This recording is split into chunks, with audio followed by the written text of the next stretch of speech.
What's up, everyone? This is Cameron Mahaffey with Underworld Explorers. This is my buddy Jacob with Ghost Diving Adventures, right? All right, guys, we're at Emerald Sink. This is connected to the Leon Sink system, which we'll call it pretty much, right? There is two sides to this sinkhole. One side goes deep. Immediately it goes down to I think like 160, 170, almost immediately. And then the other side, which we're going to dive today, goes down to like what, 60 feet. I think it's like 60 feet until you hit the what they call the Black Abyss, which is another deep section. The room just falls out. And I remember one time a couple years ago, I scootered on my scooter, and it does like 200 feet a minute, and it took 5 minutes to go around that freaking room. I'm excited. This is Jacob's first time here. Y'all in for a treat on this one, guys. It's freaking awesome. The cavern here is just massive. It is absolutely massive. I'm not a size queen, but damn, I get it. Anyway, all right, y'all ready? Let's go. All right, guys, we're gonna try something new here. I'm going to watch the video along with you all and just kind of tell you what's going on. And you can see me as I'm telling you. So I'm a hand talker, so you get to see all my little crazy movements and all that stuff. So let's watch what's happening here. Right now, we're in the cavern zone. So this cavern zone's massive, man. It is, I wish I could show you all a photo of it. It's like, it's probably 200 feet wide. At one end of the cavern is about 160 feet deep. The other end is about 70 feet deep in the shallow section. But the cavern's just massive. Right here, we're entering the cavern zone. We're exiting the cavern zone, going into the cave, into the shallow section. I'm trying to hold both lights, and this cave just swallows it up. You can't even see the walls. You can see the one wall I'm swimming next to right here. But the other wall is like 60 feet away on the other side. It's very large phreatic tunnels. This part's really shallow, actually. This right here is a, it looks like a tank neck light. So open water divers sometimes will put little lights on their tank necks. And it looks like my buddy Jacob found one. And he'll leave it on the little pole right there, I think. That means most likely, well, no, those are burned for a long time, actually. I thought it was when you break. Yeah, I mean, that thing will burn for a week or two, I think. But anyway, right here, this is him playing with the lights. We've sped it up 250%. So it's 2.5 times faster. That's why all the movements and stuff look a little jerky. But yeah, I mean, this is me on the far side of the cavern. He's probably in the middle of the passage right now. Look how tall it is. I mean, if you look, when I exhale, you see my bubbles. They go all the way up and then disappear. It never hits the ceiling. The ceiling's probably 30 feet above my head right here. It's pretty amazing. So these underwater lights I have, they're donated to me from a dude from South Florida. He's super freaking awesome, and they're amazing lights. They're like $2,000 a piece, right? But these lights, they're like 3 pounds negative each. So when you're in the water, it's like holding 6 pounds of weight in front of your face, and it just drags you down. That's why my trim looks a little off right here. But yeah, so we're just swapped into the cavern zone. Right here is a sinkhole. It's about 200 feet inside this cave. This little sinkhole is connected. It's on the other side of the park, the state park area. So yeah, it's just a little sinkhole. You can see where all the trees have fallen into it and stuff, and all that. But now we're kicking past the sinkhole. This is the shot I wanted. I kept telling Jacob, hey man, turn off the lights on your camera rig, so it just shows, like, it looks all black, and then all you see is just the lights in front of me. But he likes turning on those lights, man. What do y'all prefer? Let me know. I can do what everyone else likes, but I prefer where it's like black and you can't really see me, you just see what's in front of me. I think it's more of a unique perspective. It looks really cool in the water when you're diving.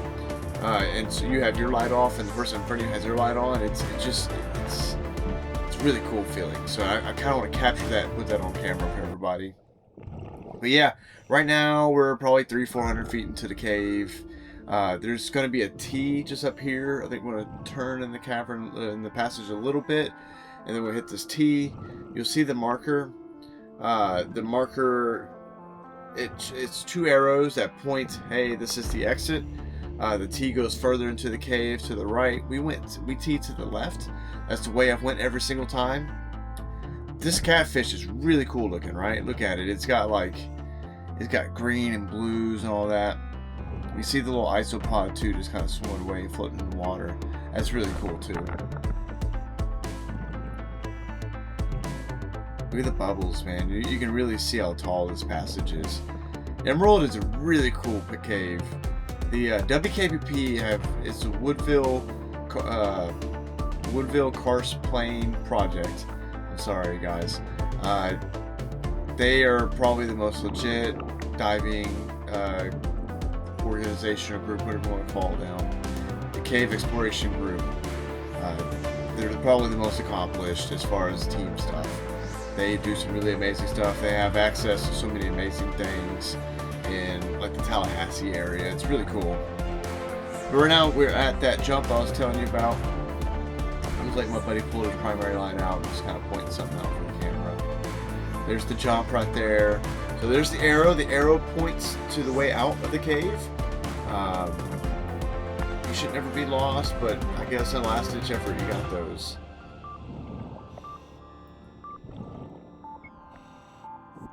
So this, like I said, this cave's shallow. We're probably like 45 feet deep right here, which is really amazing, right? Think about it. So if we're 45 feet below the water table, a little translucent crayfish too, and hopefully Tom will comment and tell us what it is. It may be a shrimp too, I'm not super sure. Also, before I forget, this Tallahassee area, they have cave eels in some of their caves. We didn't see any on this dive, but I have seen them before, and they're terrifying looking. They look like snakes that are underwater, and they look like they want to bite you. Even though I've never seen one anyone attack someone. So, really cool though. We don't really have them in my area. I've seen them in a couple caves. I've seen them in Jenny Springs, and I've seen them in a river cave that we call Gator Hole. That's all though. I've never seen them anywhere else, especially in the caves I typically explore, like the Williston area. Anyway, so we're behind me again. I just love this cave. It's so unique. I don't get over there too often to dive. When I do, it's always a pleasure.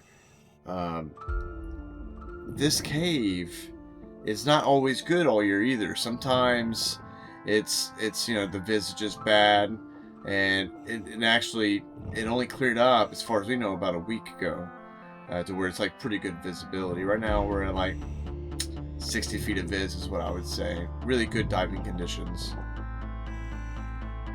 But again, we're moving at like 250%. This video was like an hour and 10 minutes long, so I shortened it down. I think we've got it around 30 minutes long right now.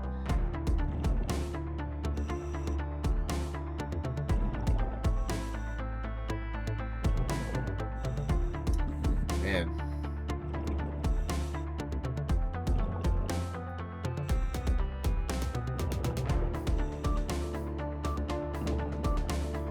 I'm sorry, I'm just in awe of this cave. It's really cool. It's always really difficult when you're filming this stuff to capture. Looks like there's a deceased crayfish right there. It's too bad. It's really hard to capture. You know, when we're a mile back into the cave, and you know, we're actually there in person. It's real nice, right? It's really hard to explain the feeling that we get. Some people feel excitement, some people feel calm. So it's really hard to capture that and let the viewers see what we're feeling. But you know, we're working on it. We're always refining and trying to do things to make it interesting for you all. Yeah, I was circling the little arrow right there. That arrow, it changed directions.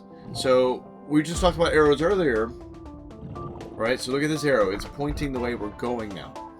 So what do the arrows signify in caves? I mentioned it earlier, right? The arrows... Wait, go ahead and comment. I'll wait for it. Wait. Yeah. Keep on waiting. Commented it? Alright, good. So the arrows point towards the exit, right? So what does that mean?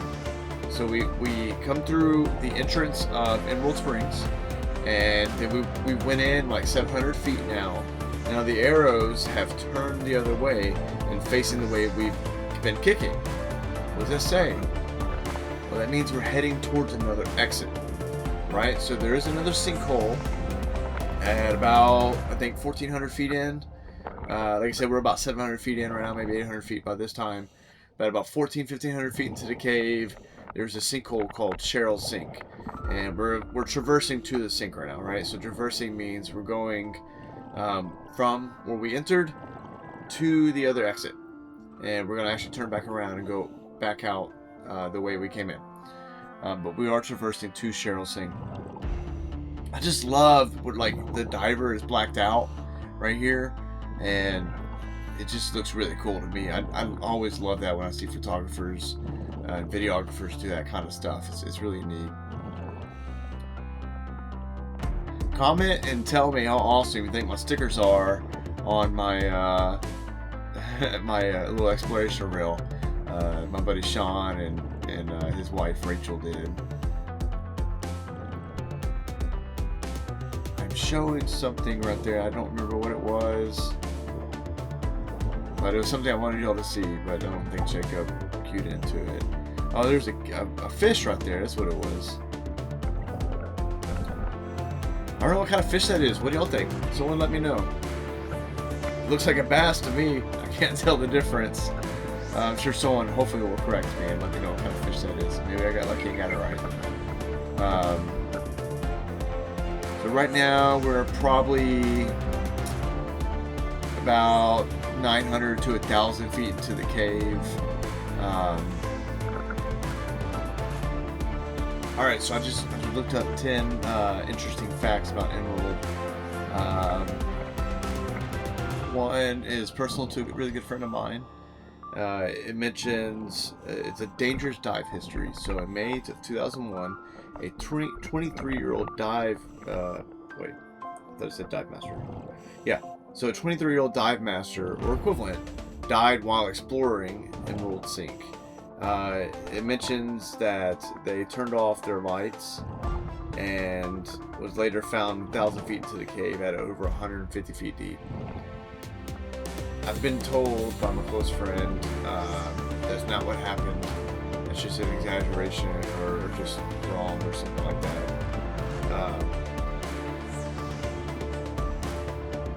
Yeah, so Underworld Sink is actually part of the Leon Sink system. It is an incredibly amount of passage here. We're talking, like, I think 32 miles of mapped passage. 32 miles. Okay, so you could go underground from one city to another city. It's really amazing. WKPP, I mentioned them earlier. They've done a tremendous amount of work here in the Woodfield Karst Plain. So right now we are almost to the sinkhole, Cheryl Sink. So what I did was I'm going to turn the light off real quick, and we're going to kick over to the line. I just tie off, and then we go over to the sinkhole that we call Cheryl Sink. And it's actually looked really cool. It's my first time I've actually swam up to it. I usually just bypass Cheryl Sink and go down to another pit called the Black Abyss. The Black Abyss is really cool. I think I mentioned it earlier in this video. I scootered. So there's underwater scooters. You've seen me use them in other videos before. On full blast. So the scooter goes like 200 to 250 feet a minute, which is a lot. It's pretty quick for underwater. It took me 5 whole minutes to scooter around the Black Abyss on full speed. That's just crazy, right? That is a crazy amount of just size, pure size that pit is, right? Even on good viz days, you can't see the end of it. It's just crazy. So this is Cheryl Sink. You can see up in the beautiful trees up there and stuff. But this is the little POV view I got right here. Look how the water. See, now you see why they call it Emerald Sink. You see how like the bluish, greenish colored the water here. It's really unique, I think. Here you see a pile of trees that just have fallen into the sinkholes. But if you look, it's like I said, it's the first time I've ever been up to it here. There are 2 sinkholes right here, and it's really unique. I wonder what it's like climbing out of them. I got a funny story. My buddy John, he is a new manager of Cow Springs, so I'll give him a big congratulations.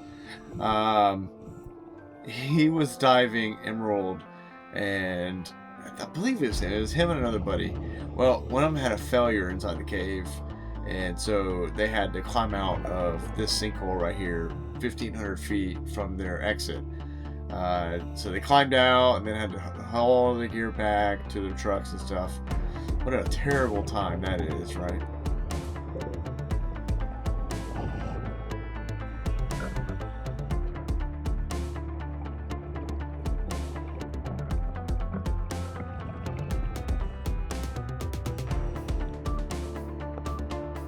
Well, yeah, that's right there. I just gave him the turnaround signal. That means turn around, and we're going to start heading towards our exit right now. A little bit of silty happening right there. No big deal.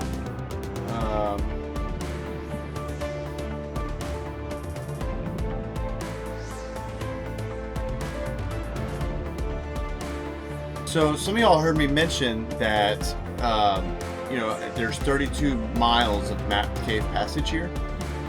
How do we map underwater? Maybe your question. Well, I have that answer. When we explore a cave, we use our exploration reels.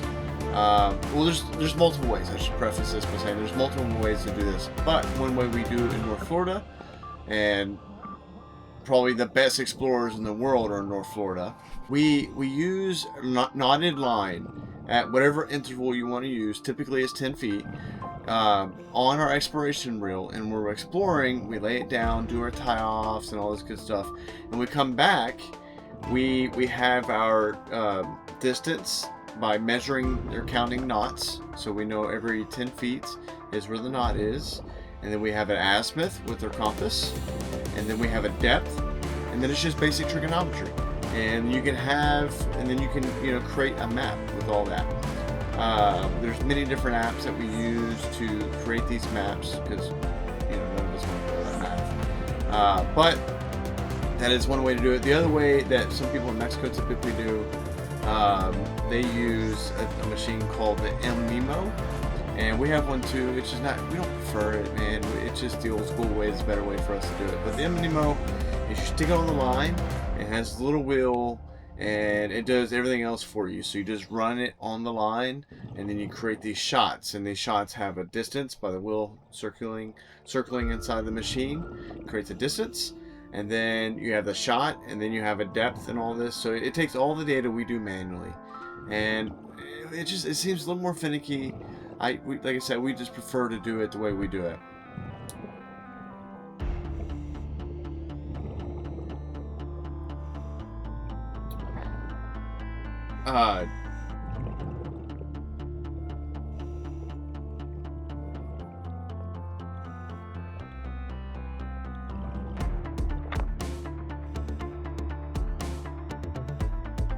So, Jared Jablonski and Casey McKinley had the world record for the longest traverse. So remember we talked about a traverse earlier. This one was 1,400 feet from Emerald to Cheryl Sink.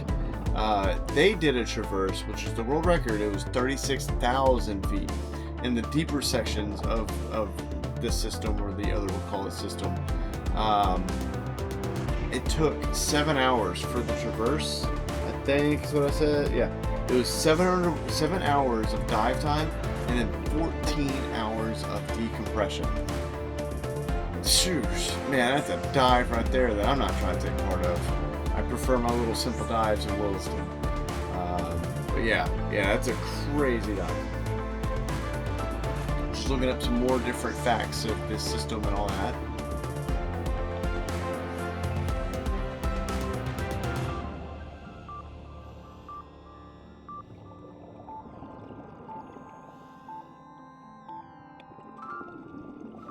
So this system, let me see.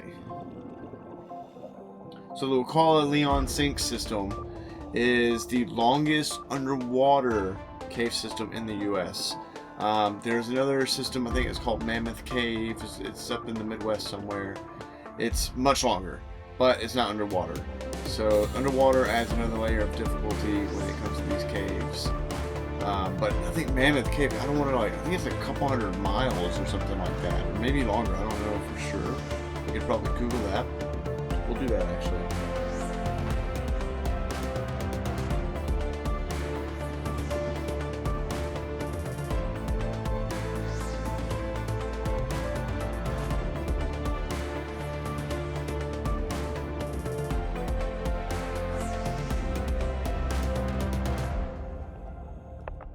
So Mammoth Cave is over 440 miles long. It's insane. It's unfathomable. I doubt there's one person that's ever seen all the passages there. That's an incredible amount of not underwater. Sorry, that's an incredible amount of dry cave passage. Anyway, let's get back to the video, right? So right now we're speeding up a little bit. We're probably at 150% speed, so that's 1.5 times faster. We're back at that original T that's probably like 400-ish feet into the cave. You see the arrows marking everything. We've already picked up our cookies, and we are heading out of the cave now. I'm just taking my time. I'm trying to really show you all this massive passage, right? If you look at it, you can see the wall on the right. The wall on the left is probably like another 20 or 30 feet out of line of sight right there. So it's a massive passage, and the floor to ceiling is probably 30 feet. It's just huge.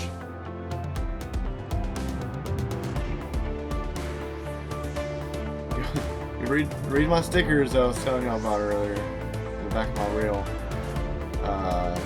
Everyone say thank you, Sean, in the comment section. He's very clever. I got him pretty good on a prank one time. He has this little machine that you print off labels. The labels you can stick on stuff like your toolboxes and all that. Anyway, so one night he was gone somewhere. We were in his little shop, and we took the label maker and we made a couple funny labels and put it on his toolbox, right? One of them was like, don't pull out or something. I don't know what it was, something goofy. And then I had this clever idea is we'll type in the label maker this long, I forgot exactly what we said, but this long something, and then I put a bunch of spaces afterwards, so when you started the machine up, it would show just a blank space, like there's nothing there already written. So the next time he went in, this is several months later, right? So the next time he went in, he types on whatever he wants to type in for whatever label he's making and prints it out, and it prints out this long label of whatever BS that we put down along with whatever he put down. I thought that was hilarious. That was the other little, I think they call that split sink. It's that first sinkhole you come up to out of Emerald. It's about 200 feet into the cave. It's just around the corner. 200 feet in a side mount cave it seems a lot longer, right? So you're moving a lot slower, but 200 feet in a passage like this is literally just around the next corner, and then you've went 200 feet. It's pretty crazy the differences in like real life and diving and how it feels. 200 feet and like a 200 feet in Ruth's sinkhole that we filmed before. You can actually watch that over there. It takes, I don't know, probably 5 minutes to go 200 feet. In this cave, you can do 200 feet in like a couple minutes, barely trying. Just falling downhill for most of it, especially entering the cavern zone as you're descending. But yeah, this next part, as soon as I hit this corner, we're going to turn off the lights and we're going to swim into the cavern zone and just kind of give you a reference how big this place is. If you look over there on the left side of the screen, there is that tank light that someone left in here. Hopefully, I don't know, hopefully this video gets seen by one of you and you know your buddy left it in there, and it's next to that little PVC pipe just outside the cavern, which might be a little too far in for some of you to go into, but maybe be careful. Maybe you can get a cave diver who can pull it out for you. But now if you look at the screen, you start seeing the glow of the cavern. Eventually I'm going to set the light down and we're going to go swim in there and take turns swimming in there and taking videos and pictures, do a little photo shoot. It's such a unique cavern. Like this little ledge just drops off right there, and that's where you see how big the cavern is, man. There it is right there. So this is me right here. My breathing cycle is really slow. Look how big the cavern is, man. It just blows my mind, right? It took like 2 minutes to swim from there to there. That's how long it took. And then I'm gonna come back and grab the camera and get it from Jacob, and then Jacob's gonna swim out there and take a little video of him swimming out there too. But yeah, I really hope you all enjoyed this video and this new little template that I'm trying, you know, talking to you all face to face instead of doing the voiceovers. Anyway, I hope you all enjoyed this. I will see you all in the next one. Thanks for watching, guys.